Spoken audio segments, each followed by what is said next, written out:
이 시간 하나님께서 우리에게 주시는 말씀은 느헤미야 1장 1절에서 11절까지의 말씀입니다. 느헤미야서 1장 1절에서 11절까지의 말씀입니다. 제가 가진 성경으로는 구약 727쪽에 있습니다.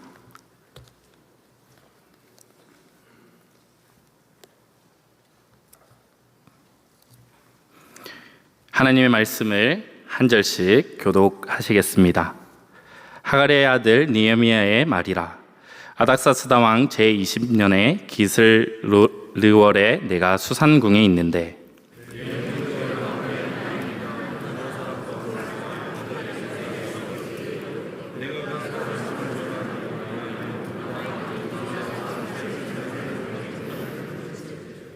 그들이 내게 이르되 사로잡힘을 면하고 남아있는 자들이 그 지방 거기에서 큰 환난을 당하고 능욕을 받으며 예루살렘 성은 허물어지고 성문들은 불탔다 하는지라.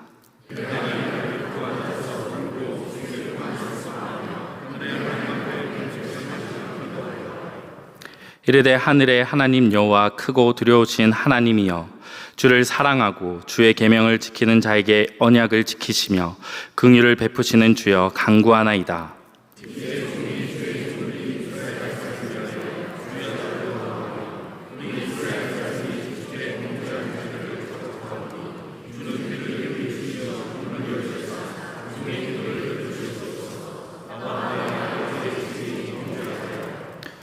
주를 향하여 크게 악을 행하여 주께서 주의 종 모세에게 명령하신 계명과 율례와 규례를 지키지 아니하였나이다.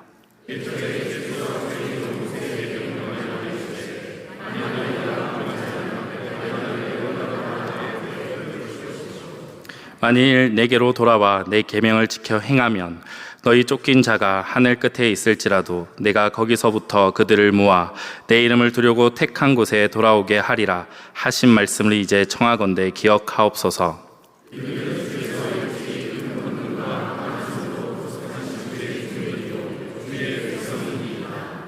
다 함께 읽겠습니다. 주여 구하오니 귀를 기울이사 종의 기도와 주의 이름을 경외하기를 기뻐하는 종들의 기도를 들으시고 오늘 종이 형통하여 이 사람들 앞에서 은혜를 입게 하옵소서 하였나니 그때 내가 왕의 술 간원이 되었느니라. 아멘. 이스라엘의 역사의 한 페이지를 슬픔으로 장식했던 기원전 586년을 알고 계십니까? 남유다 왕국이 바벨론의 침공으로 완전히 멸망당했던 해입니다. 화려했던 예루살렘 성전은 불타 폐허가 되고 견고했던 성벽은 속절없이 무너져 내렸습니다. 수많은 지도자와 백성들은 고향을 떠나 먼 이국 땅 바벨론 포로로 끌려가는 비극을 맞이했습니다.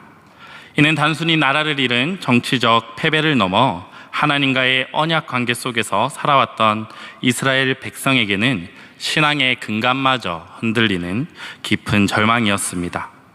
이후 역사의 흐름은 바뀌어 페르시아가 바벨론을 정복하고 고레스 왕의 칙령으로 유다인들에게 고향으로의 귀환이 허용됩니다. 1차 포로 귀환을 통해 스룹바벨을 중심으로 무너졌던 성전이 다시 세워지기 시작했습니다. 하지만 성전 재건이 곧 모든 회복을 의미하지는 않았습니다. 성전은 세워졌지만 백성들의 삶은 여전히 황폐했습니다. 2차 기한 시기에는 에스라가 율법 교육과 영적 개혁을 위해 예루살렘으로 돌아왔지만 백성들의 도덕적, 영적 상태는 여전히 참담했습니다. 그들의 영혼은 여전히 메말라 있었고 말씀은 있었으나 삶 속에 뿌리 내리지는 못했습니다. 오늘 우리가 함께 살펴볼 느헤미야서는 바로 이 2차 기한 이후, 즉 3차 기한 시기에 암울한 현실을 배경으로 합니다. 예루살렘의 성벽은 여전히 외부의 공격에 무방비하게 무너진 채로 방치되어 있었습니다. 성벽의 부재는 단순한 물리적 취약성을 넘어 공동체의 정체성과 또 안전, 그리고 자존감마저 무너져 있음을 상징적으로 보여줍니다. 백성들은 경제적 빈곤에 시달렸고 영적으로는 깊은 침체에 빠져 있었습니다. 지도력의 부재는 혼란을 가중시켰고 내부 갈등과 도덕적 타락은 공동체를 좀먹고 있었습니다. 이러한 느헤미야가 살던 시대의 모습은 단지 2500년 전 옛 예루살렘의 이야기로 들리지 않습니다. 오늘날 우리가 살아가는 이 시대의 모습과 놀랍도록 닮아 있어 보입니다. 물질 만능주의와 개인주의로 무너져가는 우리의 가정과 나라, 다음 세대의 신앙이 위협받는 현실, 세상의 빛과 소금의 역할을 잃어가는 한국교회, 그리고 영적으로 방황하며 갈등하는 우리 민족의 모습이 바로 이스라엘 백성과 무너진 예루살렘 성벽의 모습과 겹쳐 보입니다. 오늘 우리는 이 무너진 현실 앞에서 단순히 좌절하고 탄식할 것인지, 아니면 느헤미야처럼 슬퍼하며 나아가 회복의 길을 찾을 것인가 하는 질문 앞에 서 있습니다. 오늘 이 예배의 시간을 통해 우리 각 한 사람이 무너진 공동체를 세우는 그 변화의 단초가 되기를, 또 결단하는 시간이 되기를 바랍니다. 수상궁에 있던 느헤미야는 어느 날 유다에서 온 형제들과 몇 사람들에게 고향 예루살렘의 소식을 듣게 됩니다.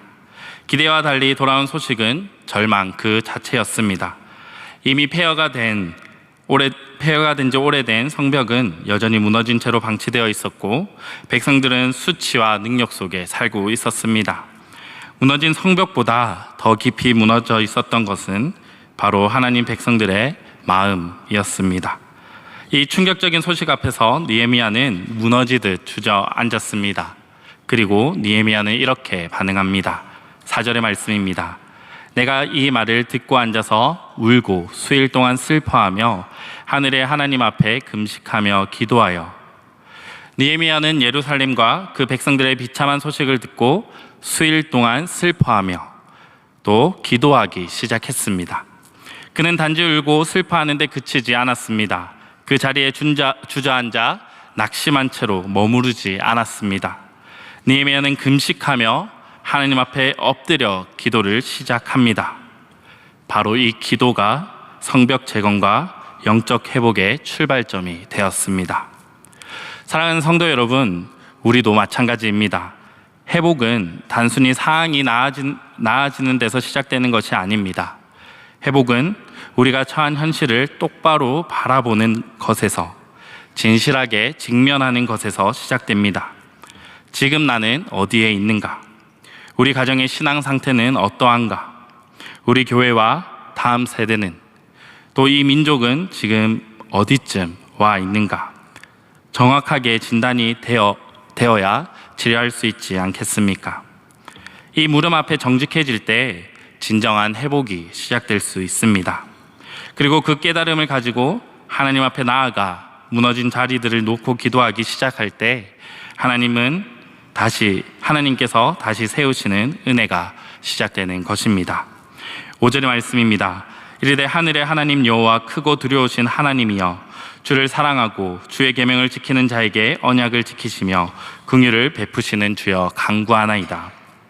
느헤미야는 하나님의 언약과 하나님의 긍휼하심을 붙들고 기도합니다. 하나님의 성품에 근거하여 기도하고 있습니다. 이것이 무너진 성벽과 무너진 백성을 다시 세우는 첫 번째 돌이 되었습니다. 느헤미야의 기도는 여기서 멈추지 않았습니다. 계속해서 기도합니다. 6절과 7절의 말씀입니다. 이제 종이 주의 종들인 이스라엘 자손을 위하여 주야로 기도하오며 우리 이스라엘 자손이 주께 범죄한 자들을 자복하오니 주는 귀를 기울이시며 눈을 여시사 종의 기도를 들으시옵소서. 나와 내 아버지의 집이 범죄하여 주를 향하여 크게 악을 행하여 주께서 주의 종 모세에게 명령하신 계명과 율례와 규례를 지키지 아니하였나이다. 느헤미야는 남유다가 망할 때 바벨론 포로로 끌려온 후손으로 페르시아 제국에서 태어나 자란 디아스포라 유대인이었습니다. 느헤미야는 그곳에서도 여호와 하나님 신앙을 잃지 않고 계속해서 지켰던 인물입니다. 오늘 본문에서도 보여주듯 느헤미야는 이스라엘의 역사를 알고 있었으며 여호와께서 자신의 민족을 어떻게 인도하셨는지 알고 있었습니다. 1세기 유대 역사가 요세푸스는 느헤미야를 향해 신앙심이 깊고 경건하여 백성의 유익을 위하여 자기를 헌신한 사람으로 평가하고 있습니다. 그런 그가 이스라엘 공동체의 죄를 마치 자신의 죄처럼 자복합니다. 나와 내 아버지의 집이 범죄하여라고 고백하며 단순한 조상 탓이 아니라, 조상과 자신을 구분하고 있는 것이 아니라, 조상 때문에 우리가 이 고생을 하고 있습니다 라고 기도하는 것이 아니라, 조상들의 죄를 끌어안고 자기도 그 죄의 연속선 상에 있음을 철저히 고백하고 있습니다. 이것이 중보자의 영성이며 공동체를 살리는 사람의 눈물의 기도입니다. 사랑하는 성도 여러분, 우리는 어떻습니까? 가정의 죄를, 공동체의 죄를, 민족의 죄를, 나라의 죄를 나와 구분하며 나는 경건하고 거룩하고 하나님 앞에 잘 서 있는데 이 공동체가, 이 민족이, 이 나라가, 우리 가정이 죄 때문에 망하고 있는 것이라 생각하고 있지는 않으십니까? 예수님께서는 죄가 없으셨지만 죄인들의 자리에 서셨고 우리의 죄를 대신 짊어지셨습니다. 예수님은 온 인류를 대신하여 십자가에서 피 흘리시며 중보자가 되셨습니다. 고린도후서 5장 21절의 말씀입니다. 하나님이 죄를 알지도 못하는 일을 우리를 대신하여 죄로 삼으신 것은 우리로 하여금 그 안에서 하나님의 의가 되게 하려 하심이라. 독일의 신학자 보네퍼는 그의 책 나를 따르라에서 이렇게 말하고 있습니다. 그리스도는 하나님과 인간 사이의 유일한 중보자이다. 그리고 그리스도를 따르는 사람은 이 땅에서 중보자로 살아가는 삶으로 부르심을 받는다. 예수님께서 우리를 중보자로 부르십니다. 무너진 가정과 방황하는 자녀들을 위해, 고통받는 이웃과 신음하는 다음 세대를 위해, 또 깨어져 가는 교회 공동체와 진리를 외면하는 이 시대를 위해, 하나님의 뜻을 모르는 이 민족과 나라를 위해 기도할, 죄를 끌어안고 기도할 중보자로 부르십니다. 이 문제를 자신의 문제처럼 끌어안고 그 무너진 자리를 대신 채워주며 하나님과 사람 사이에 다리를 놓는 사람, 버팀목이 되는 사람으로 말입니다. 예수님께서는 죄인인 우리를 위하여 그 중보자의 자리에 서셨습니다. 그리고 이제 우리에게 말씀하십니다. 너희도 나를 따라 무너진 자를 위해 울고 신앙이 무너진 가정을 위해 기도하며 한국 교회와 이 민족, 이 나라를 위해 슬퍼하고 울며 금식하고 기도하라. 오늘 이 시대의 가정은, 한국 교회는, 이 민족과 나라는 죄를 함께 짊어질 중보자 한 사람을 기다리고 있습니다. 사랑하는 성도 여러분, 우리가 바로 그 한 사람이 되기를 바랍니다. 느헤미야처럼 함께 슬퍼하며 눈물로 기도하고 조상의 죄를 나의 죄로 끌어안고 이 땅을 향한 하나님의 회복의 뜻을 이루어가는 중보의 자리로 나아가는 우리가 되기를 간절히 바랍니다. 그렇다면 느헤미야는 단순히 죄를 자복하는 것으로 끝났을까요? 아닙니다. 그는 하나님의 언약을 기억하며 회복을 간구하는 담대한 기도로 나아갑니다. 8절, 9절의 말씀입니다. 옛적에 주께서 주의 종 모세에게 명령하여 이르시되 만일 너희가 범죄하면 내가 너희를 여러 나라 가운데 흩을 것이요 만일 내게로 돌아와 내 계명을 지켜 행하면 너희 쫓긴 자가 하늘 끝에 있을지라도 내가 거기서부터 그들을 모아 내 이름을 두려고 택한 곳에 돌아오게 하리라 하신 말씀을 이제 청하건대 기억하옵소서. 느헤미야는 감정적으로만 기도하지 않았습니다. 그는 하나님의 말씀, 하나님의 언약을 붙들고 기도했습니다. 신명기 30장 1절에서 4절의 말씀입니다. 제가 읽겠습니다. 내가 내게 진술한 모든 복과 저주가 내게 임함으로 내가 내 하나님 여호와로부터 쫓겨간 모든 나라 가운데서 이 일이 마음에 기억이 나거든. 너와 내 자손이 내 하나님 여호와께로 돌아와 내가 오늘 내게 명령한 것을 온전히 따라 마음을 다하고 뜻을 다하여 여호와의 말씀을 청종하면 내 하나님 여호와께서 마음을 돌이키시고 너를 긍휼히 여기사 포로에서 돌아오게 하시되 내 하나님 여호와께서 흩으신 그 모든 백성 중에서 너를 모으시리니 내 쫓겨간 자들이 하늘가에 있을지라도 내 하나님 여호와께서 거기서 너를 모으실 것이며 거기서부터 너를 이끄실 것이라. 느헤미야는 하나님께서 자신의 조상들과 약속하신 이 말씀을 기억하며 하나님의 약속의 말씀을 근거로 기도하고 있습니다. 하나님께서 약속하신 것의 전제는 너희가 돌아와 내 계명을 지켜 행하면입니다. 느헤미야는 이 기도 속에 자신의 결단을 담았습니다. 하나님께로 돌아가겠습니다. 돌아와서 하나님의 말씀을 듣고 행하겠습니다. 라는 믿음의 결단을 담은 것입니다. 그리고 느헤미야는 이렇게 고백합니다. 10절의 말씀입니다. 이들은 주께서 일찍이 큰 권능과 강한 손으로 구속하신 주의 종들이요 주의 백성이니이다. 여기서 구속하다라는 말은 단순히 건져내다라는 의미가 아닙니다. 히브리어로 건져내다는 갈이라는 단어로 대가를 지불하고 다시 사오다는 뜻을 가지고 있습니다. 느헤미야는 지금 이 표현을 통해서 하나님께서 과거 출애굽 사건에서 이미 대가를 치르시고 큰 권능과 강한 손으로 이스라엘을 구속하셨던 그 결정적인 구원의 사건을 상기시키고 있는 것입니다. 느헤미야는 하나님께서 그렇게 구속하신 백성이라면 지금 비록 실패했을지라도 여전히 하나님의 백성이라는 진리를 붙들고 있는 것입니다. 지금의 이스라엘의 현실은 무너져 있었지만 그들의 정체성은 무너지지 않았다는 것입니다. 백성이 다시 구속받기 위해 값을 치러야 하는 것이 아니라 이미 구속된 백성이기에 하나님께로 돌아가기만 하면 회복은 시작된다는 믿음이 이 기도 속에 담겨 있는 것입니다.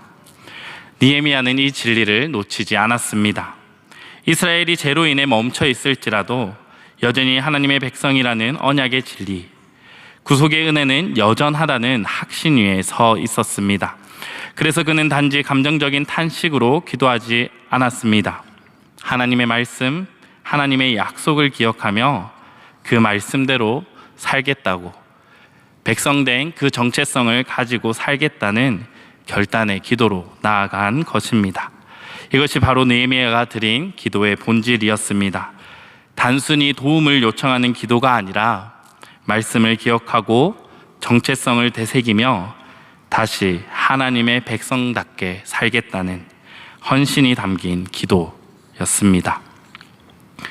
여기서 느헤미야의 기도가 끝나지 않습니다. 11절 상반절의 말씀입니다. 주여 구하오니 귀를 기울이사 종의 기도와 주의 이름을 경외하기를 기뻐하는 종들의 기도를 들으시고 오늘 종이 형통하여 이 사람들 앞에서 은혜를 입게 하옵소서. 느헤미야는 결단을 넘어 더욱 나아가 자신이 하나님의 회복을 위한 통로가 되기를 위한 기도를 드렸습니다. 이 기도는 이스라엘 회복의 사명을 위하여 자신을 드리겠다는 헌신의 기도였습니다.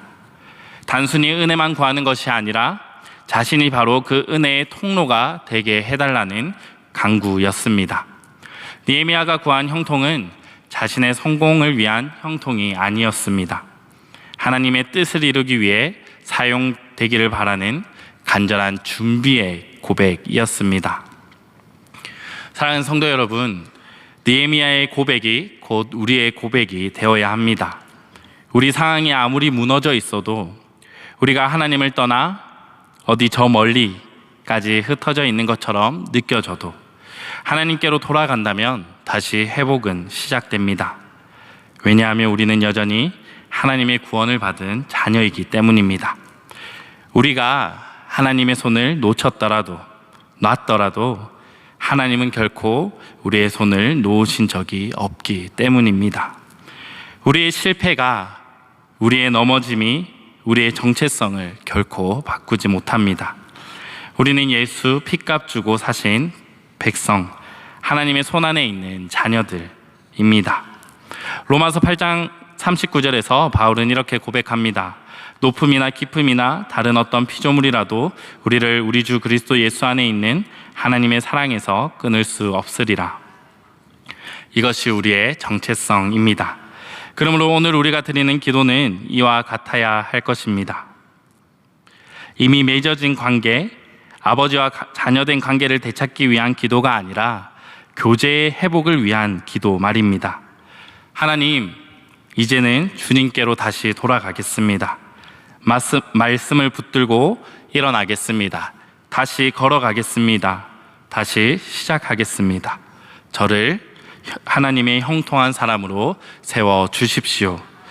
하나님은 바로 이러한 기도를 결코 외면하지 않으십니다.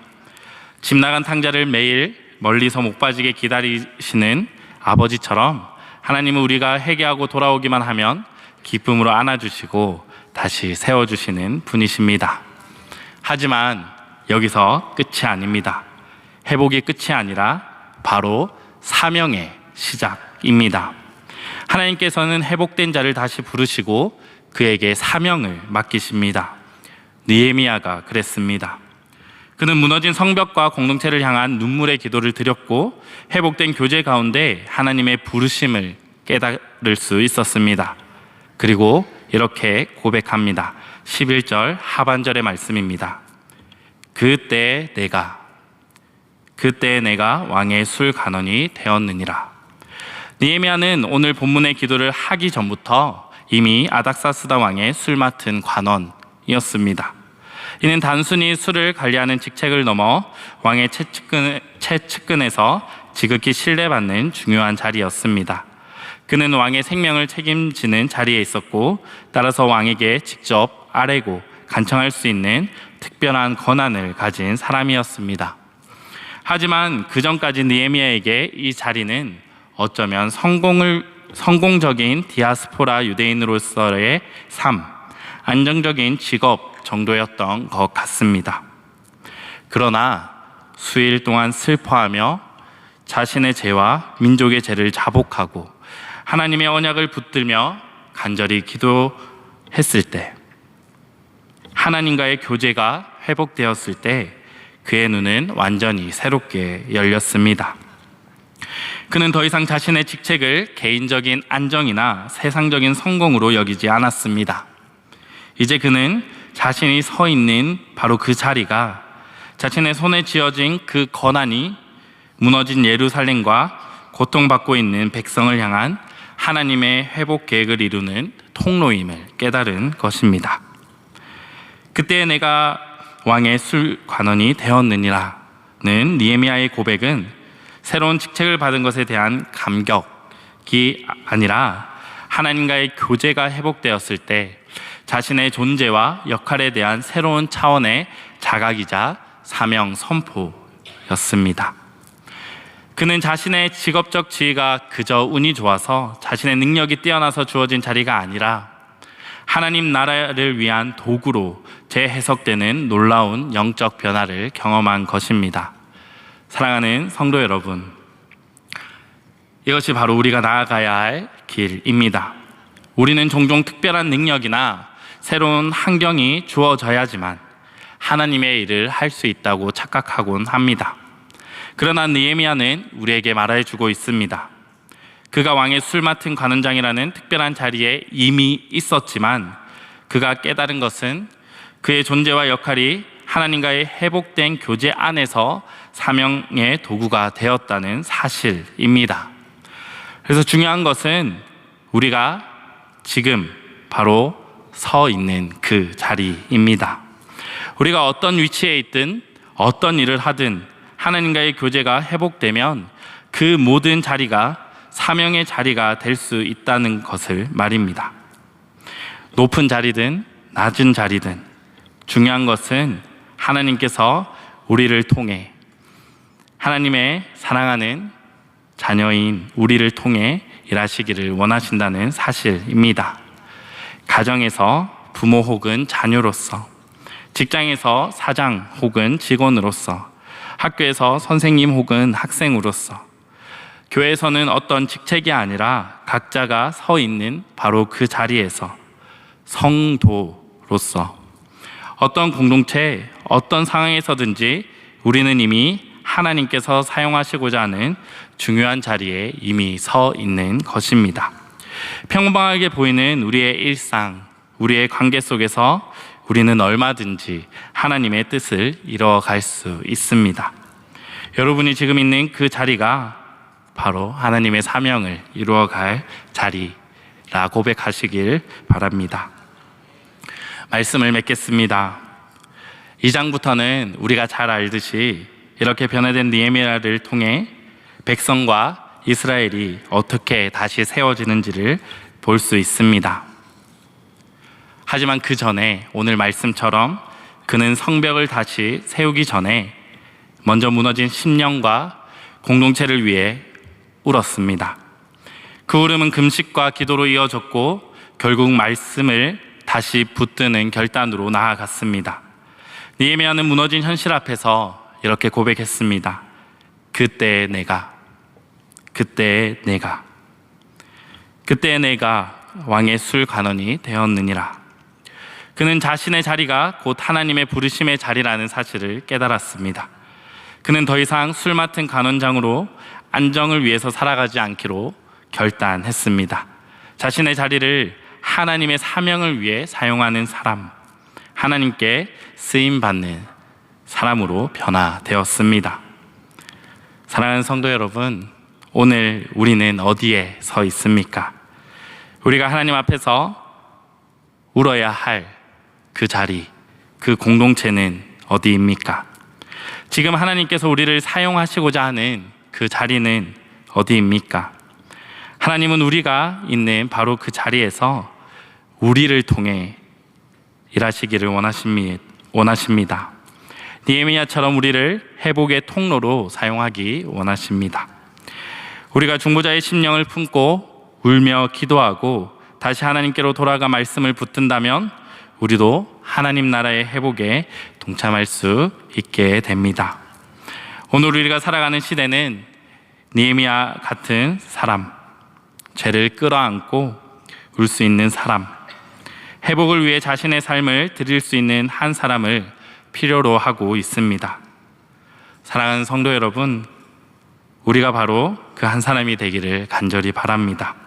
여러분의 가정에서, 직장에서, 교회에서, 또 이 민족 가운데서 그때 내가 라고 응답하는 사람, 하나님의 부르심 앞에 결단하는 바로 그 사람이 내가 되기를 간절히 바랍니다. 하나님께서 여러분 한 사람을 통해 무너진 가정을 회복시키실 것이고 흔들리는 교회를 바로 세우실 것이며 갈 길을 잃은 이 민족을 다시 하나님께로 돌이키게 하실 것입니다.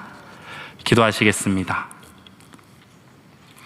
할렐루야. 주님, 우리의 찬양을 받기에 합당하신 하나님, 오늘도 말씀을 통해 우리의 마음을 비춰주시고 느헤미야의 기도를 통해 무너진 공동체를 향한 아버지의 마음을 알게 하시니 감사합니다. 저희에게도 느헤미야와 같이 슬퍼하며 울며 금식하는 마음을 허락하여 주시옵소서.